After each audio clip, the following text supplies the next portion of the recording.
Olá, pessoal, tudo bem? Eu sou o professor Marlon, professor de língua portuguesa, e hoje estou na companhia da nossa queridíssima intérprete, a Maria. O título da nossa aula de hoje é A Crônica.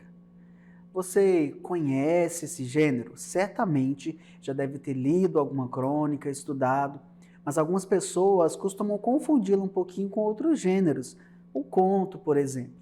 Então hoje vamos estudar um pouquinho a respeito dessa estrutura e ler duas crônicas bem legais. Vem comigo! O gênero crônica é um texto relativamente curto, escrito em prosa e retrata aspectos da vida cotidiana. Ele está presente em meios de comunicação como jornais, revistas e sites jornalísticos. E algo a chamar a atenção nossa em relação a esse gênero está muito ligado à brevidade do texto. A brevidade em relação ao tamanho dele, mas também aos assuntos breves e corriqueiros do dia a dia, do cotidiano. Por isso, a crônica é um gênero que corre o risco de facilmente cair no esquecimento. Pense comigo em determinada situação. Em Goiânia está acontecendo, em determinado bairro, um problema com o esgoto. Então, naquele bairro há um cheiro ruim, forte, durante aqueles dias. E isso chega aos ouvidos de um cronista que escreve para determinado jornal. Então, ele vai produzir uma crônica falando daquele acontecimento cotidiano, daquele bairro específico de Goiânia. Passou o problema, foi resolvido, e ele cai no esquecimento, porque outras demandas vão surgindo na sociedade, não é verdade? Então, esse texto, por retratar situações comuns, cotidianas como essas, corre também esse risco. Mas, vejamos, alguns escritores, alguns cronistas, utilizavam de alguns utensílios, digamos assim, para tentar eternizar as suas crônicas. É por isso que foram surgindo as publicações das crônicas em livros. E aproveitando esse movimento, grandes escritores, romancistas, poetas, como José de Alencar ou Machado de Assis, passaram também a produzir crônicas. Então, a crônica, que inicialmente era um gênero muito específico do âmbito do jornalismo, passou também a fazer parte de um meio literário. Então ele vai ganhando, com o passar do tempo, algumas características um pouco diferenciadas. E para você ter uma ideia, um grande cronista brasileiro chamado Rubem Braga, reunido em publicações, escreveu mais de, pasmem, 15 mil crônicas. Olha só que show isso, né? Imagina você ter 15 mil textos escritos e publicados para a posteridade. Além disso, as crônicas elas vão se agrupando por características mais próximas. E aí nós temos três grandes grupos de crônicas. Temos a crônica argumentativa, narrativa e a crônica poética ou lírica.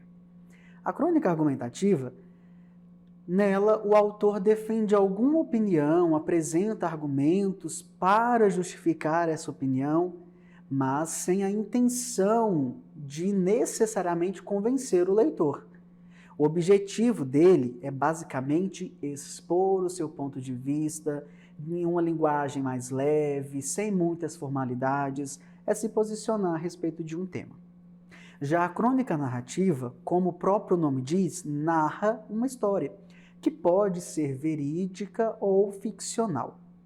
Então, assim como os outros gêneros narrativos, possui personagens vivendo determinados conflitos em determinados espaços e tempo. E aí, como nós temos os personagens dialogando, então é comum ter o emprego da primeira pessoa ou da terceira pessoa pela voz do narrador e o discurso direto retratando a própria fala das personagens. A crônica poética, por sua vez, também chamada de crônica lírica, é um texto em que o autor traz uma linguagem mais poética, com um certo lirismo, falando a respeito de sentimentos, dos próprios sentimentos. Então, para isso, já é mais comum usarem figuras de linguagem.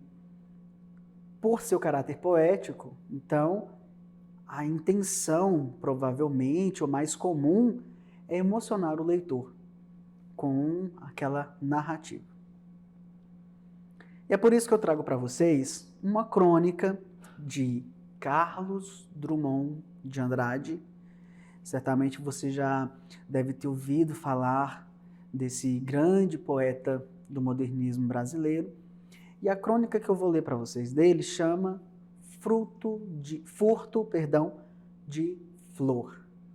Então, alguma ação acontece envolvendo o furto de uma flor. Acompanhe comigo essa leitura. Furtei uma flor daquele jardim. O porteiro do edifício cochilava e eu furtei a flor. Trouxe-a para casa e coloquei-a no copo com água. Logo senti que ela não estava feliz. O copo destina-se a beber e flor não é para ser bebida. Passei-a para o vaso e notei que ela me agradecia, revelando melhor sua delicada composição. Quantas novidades há numa flor, se a contemplarmos bem. Sendo o autor do furto, eu assumira a obrigação de conservá-la. Renovei a água do vaso, mas a flor empalidecia. Temi por sua vida. Não adiantava restituí-la no jardim, nem apelar para o médico de flores. Eu a furtara, eu a via morrer. Já murcha, e com a cor particular da morte, peguei-a docemente e fui depositá-la no jardim onde desabrochara. O porteiro estava atento e repreendeu-me. Que ideia sua, vi jogar lixo de sua casa neste jardim. Observe que é um texto curto, um texto breve, em que há uma experiência do narrador com o furto de uma flor no jardim do prédio. Ele passa por uma experiência, ele mostra-lhe certos sentimentos em relação à flor e traz algumas reflexões. Um evento que aconteceu no seu cotidiano, no seu dia a dia, e teve uma duração curta. Observe que aqui nesse texto, uma grande reflexão é o fato de ele ter roubado, ou melhor dizendo, furtado a flor daquele jardim, e quando ele resolveu levá-la, ela já não tinha mais um valor de composição para aquele jardim. Observe que o porteiro repreendeu esse narrador por ele estar jogando lixo, que outrora era membro do jardim. Veja que bela oportunidade para refletirmos a respeito de certas manifestações humanas dentro da sociedade. Agora eu vou ler para você uma crônica mais divertida e menos sentimental. Acompanhe comigo um texto do autor Luiz Fernando Veríssimo. O título desse texto é O Homem Trocado. O homem acorda da anestesia e olha em volta. Ainda está na sala de recuperação. Há uma enfermeira do seu lado. Ele pergunta se foi tudo bem. Tudo perfeito, diz a enfermeira sorrindo. Eu estava com medo desta operação. Por quê? Não havia risco nenhum? Ah, comigo sempre há risco. Minha vida tem sido uma série de enganos. E conta que os enganos começaram com o seu nascimento. Houve uma troca de bebês no berçário, e ele foi criado até os 10 anos por um casal de orientais, que nunca entenderam o fato de terem um filho claro com olhos redondos.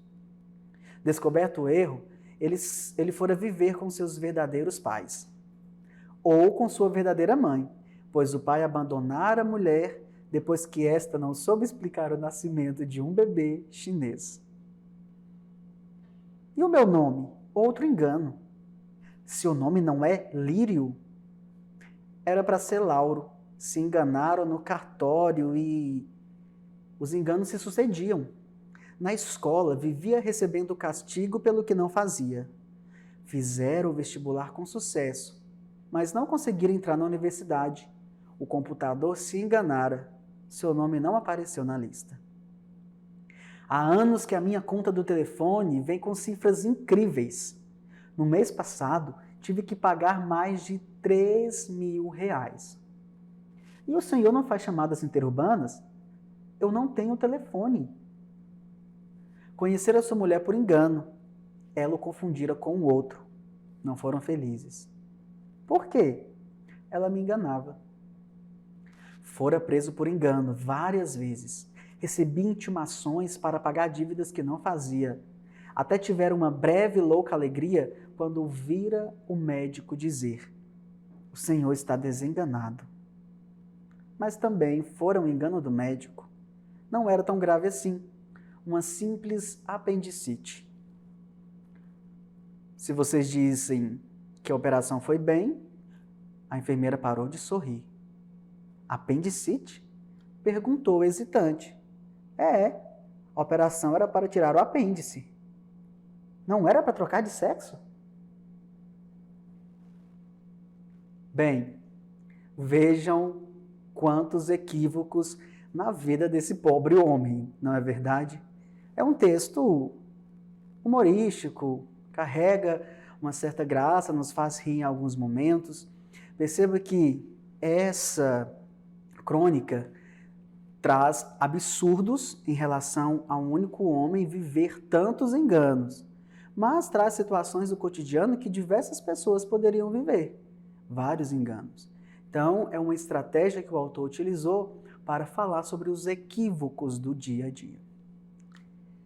Para encerrar a nossa aula, tem uma atividade para você. Nesse estudo, você conheceu um pouco sobre o gênero crônica. Aproveite as orientações e os exemplos dados para produzir a sua. Lembre-se de considerar um acontecimento cotidiano e atual para o seu texto. Uma boa escrita. Foi muito bom estar com vocês nessa aula e eu espero encontrá-los no nosso próximo evento. Um grande abraço e tchau, tchau.